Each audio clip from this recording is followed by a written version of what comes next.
आज ही डाउनलोड करें Skymet mobile app, पूछे मौसम का हाल अपनी पसंदीदा भाषा में और रहे बाकियों से एक कदम आगे। नमस्ते दोस्तों, स्काईमेट वेदर में आप सभी का बहुत बहुत स्वागत है। मेरा नाम महेश पलावत है। आज 29 दिसंबर हो गई है और हमने देखा कि 27 दिसंबर को जो ओलावृष्टि हुई थी, कई इलाकों में बहुत अच्छी बारिश हुई थी और पहाड़ों पर बहुत अच्छा स्नोफॉल हुआ था। तो कल भी जो बर्फबारी है पहाड़ों पर जारी रही और बहुत ज्यादा हैवी स्नोफॉल हुआ है। इस सीजन का आप कह सकते हैं कि पिछले 2 दिनों में सबसे ज्यादा हैवी बर्फबारी यानी कि हिमपात पहाड़ों ने देखा है और ये बहुत ज्यादा जरूरी होता है। आपको मालूम है हमारे पर्यावरण के लिए जो पहाड़ों पर स्नोफॉल बहुत ज्यादा जरूरी होता है कि ग्लेशियर धीरे धीरे पिघल रहे हैं। क्लाइमेट चेंज और ग्लोबल वार्मिंग का जो असर है वो पूरी तरह से दिखाई दे रहा है और जब ग्लेशियर लगातार पिघलते हैं तो उसमें दोबारा से जब बर्फबारी होती है तो उनको जीवनदान मिलता है।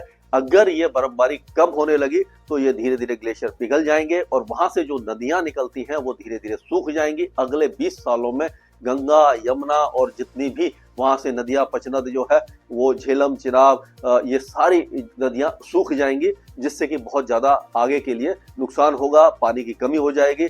तो ये जो बर्फबारी है बहुत ज्यादा जरूरी है वहां के सैलानियों के लिए, लोकल लोगों के लिए, वहां के जो पर्यावरण के साथ साथ वहां की फसलों के लिए बहुत ज्यादा जरूरी होती है। तो ये अच्छी बात है कि स्नोफॉल शुरू हो गया है और आगे भी जनवरी के आखिर तक और फरवरी तक भी स्नोफॉल होता रहेगा रुक रुक करके। अगला वेस्टर्न डिस्टर्बेंस जो है वो आप कह सकते हैं कि ये जो वेस्टर्न डिस्टर्बेंस था ये इस समय का, ये ऑलरेडी यहाँ से निकल गया है, यहाँ पर आ गया है और ये एक वेस्टर्न डिस्टर्बेंस यहाँ पर है जो ये 3 से 5 ये जनवरी के बीच में, जनवरी 2025 के बीच में यहाँ पर ये फिर से स्नोफॉल देगा पहाड़ों पर। तो ये एक नया अपडेट है कि फिर से स्नोफॉल होगा और ये आप देखिए उत्तरी हवाएं आने लग गई हैं, जिससे कि पंजाब, हरियाणा, दिल्ली इन सबके टेम्परेचर गिरने लगे हैं। एंटी साइक्लोन अब सेंट्रल इंडिया पर आ गया है तो जिसके कारण हवा नीचे की तरफ आ रही है, कोई भी वेदर एक्टिविटी नहीं होगी, यानी कि आसमान अब साफ हो जाएगा। कल हमने देखा कि पूर्वी जो मध्य और पूर्वी जो उत्तर प्रदेश है वहां पर बारिश हुई है, बिहार, झारखंड के कुछ इलाकों में, मध्य प्रदेश के पूर्वी जिलों के साथ साथ छत्तीसगढ़ में काफी अच्छी बारिश की हुई है। अब ये बारिश वहां से भी हट जाएगी तो हम कह सकते हैं कि आधे से ज्यादा भारत का मौसम लगभग शुष्क हो जाएगा। और ये जो हवाएं हैं इनकी रफ्तार, इनकी डायरेक्शन देखिए आप कि वेस्टर्न डिस्टर्बेंस यहाँ पर निकल गया तो ये हवा यहाँ से आ गई, एक ये वेस्टर्न डिस्टर्बेंस इधर है तो ये इस तरह से हवाएं आ रही है और यहाँ से जो हवा है ये आप देखिए ये तो सीधी आ रही है हवा, यहाँ से ये पूरी पहाड़ों से आ रही है और इस तरह से घूम करके भी हवाएं आ रही है।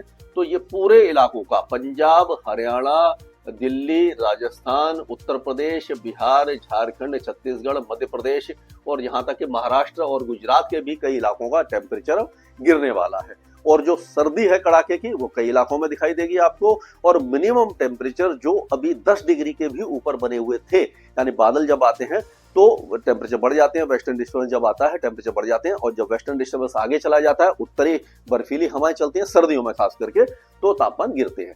अब ये टेम्परेचर है पंजाब, हरियाणा और दिल्ली सहित ये मध्य प्रदेश के कुछ इलाकों में, उत्तर प्रदेश और राजस्थान के उत्तरी जिलों में 5 डिग्री के नीचे अगले 2 दिनों के अंदर आ जाएंगे, यानी तेजी से आप गिरावट देखेंगे। दिन में धूप तो निकलेगी लेकिन जो सर्द हवा है वो सर्दी को काफी ज्यादा बढ़ा देंगी।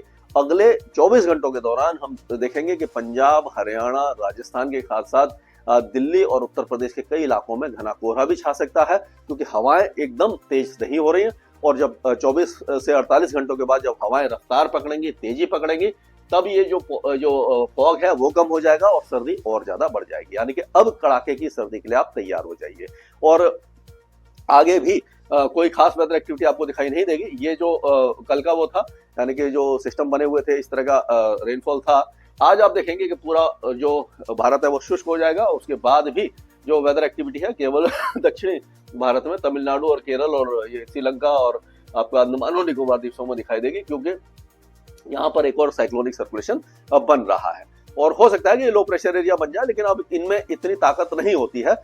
ये जो मतलब जनवरी में बनते हैं या दिसंबर के एंड में बनते हैं वो कमजोर होते जाते हैं और ज्यादा दक्षिण में चले जाते हैं। तो अब आप कह सकते हो कि कोई खास वेदर एक्टिविटी आपको दिखाई नहीं देने वाली है। तो अगर हम बात करें यहाँ से गिलगित बाल्टिस्तान, मुजफ्फराबाद, लद्दाख और जम्मू कश्मीर की, तो यहाँ पर आप देखेंगे कि 3 तारीख से 3 से लेकर के 5 जनवरी के बीच में फिर से स्नोफॉल यहाँ पर कई इलाकों में आपको दिखाई देगा। उसी तरह से 3 से 5 के बीच में इन सब इलाकों में भी आपको स्नोफॉल दिखाई देगा। ये हिमाचल प्रदेश की बात है। और उसी तरह से 4 से 5 जनवरी के बीच में आपको उत्तराखंड में कई इलाकों में स्नोफॉल होगा, यानी कि स्नोफॉल फिर से होने वाला है, लेकिन इसकी इंटेंसिटी ये जो बर्फबारी हुई है उससे कम होगी, यानी बहुत ज्यादा हैवी स्नोफॉल नहीं होगा। अब पंजाब का मौसम अगले कम से कम 1 सप्ताह तक पूरी तरह शुष्क रहेगा और यहाँ पर कोई वेदर एक्टिविटी नहीं होगी, लेकिन कड़ाके की सर्दी पड़ेगी। उत्तरी दिशा से सर्द हवाएं चलेंगी, टेम्परेचर गिर जाएंगे और जो मिनिमम टेम्परेचर है वो 5 डिग्री के नीचे कई इलाकों में आपको दिखाई देगा। गुरदासपुर, पठानकोट, जलंधर, ये जो इलाके हैं काफी ज्यादा ठिठुरन भरी सर्दी देखेंगे। उसी तरह से आप देखेंगे हरियाणा में हिसार है, नारनौल है, ये जो इलाके हैं यहाँ पर बहुत तेजी से तापमान गिरने वाले हैं। कड़ाके की सर्दी सिरसा, फतेहाबाद सब जगह पर आपको दिखाई देगी। दिल्ली एनसीआर में भी अब सर्दी बहुत ज्यादा बढ़ जाएगी और कई इलाकों में पाला पड़ने की संभावना है, हरियाणा, पंजाब और राजस्थान में। उत्तर प्रदेश में अब जो वेदर एक्टिविटी हो रही थी वो पूरी तरह से साफ हो गई है। अब घना कोहरा छाएगा कई इलाकों में, उसके बाद यानी 30 तारीख और 31 तारीख से जब हवाएं तेज हो जाएंगी, कोहरा कम हो जाएगा और जो सर्दी है वो काफी ज्यादा बढ़ जाएगी। बिहार में और झारखंड में, इन दोनों इलाकों में भी जो हल्की फुल्की बारिश की गतिविधियां आपने कल देखी थी अब समाप्त हो गई है। आसमान साफ हो गया है।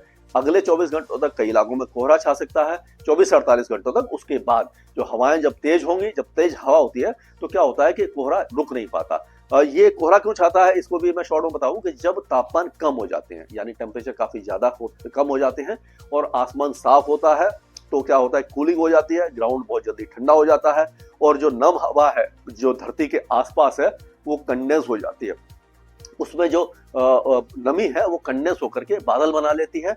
यानी बादल जब जमीन के ऊपर बन जाता है, cloud resting on ground is fog, यानी जब जमीन के ऊपर बादल बन जाता है उसको कोहरा कहते हैं। हवा हल्की होनी चाहिए जिससे कि मिक्सिंग होती रहे।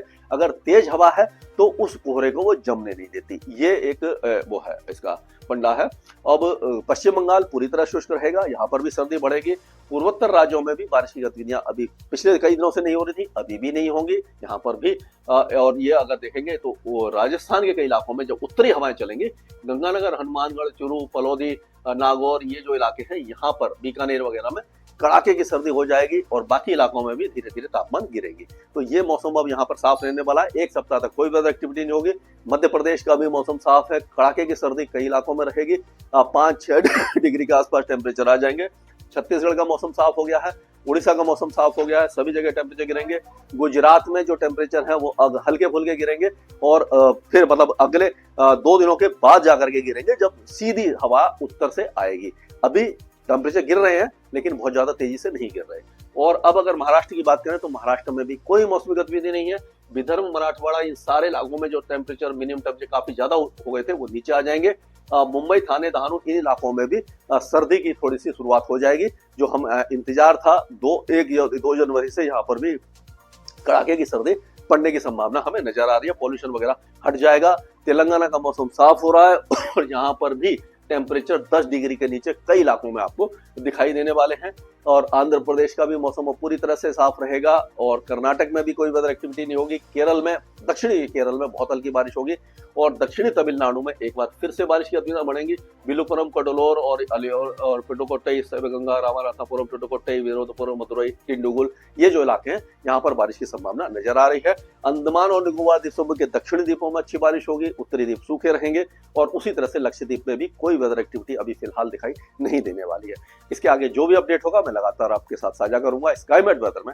अभी के लिए मौसम से जुड़ी सटीक जानकारी और खबरों के लिए हमारे YouTube चैनल को सब्सक्राइब करें और बेल आइकन दबाकर हर खबर पर रखें नजर।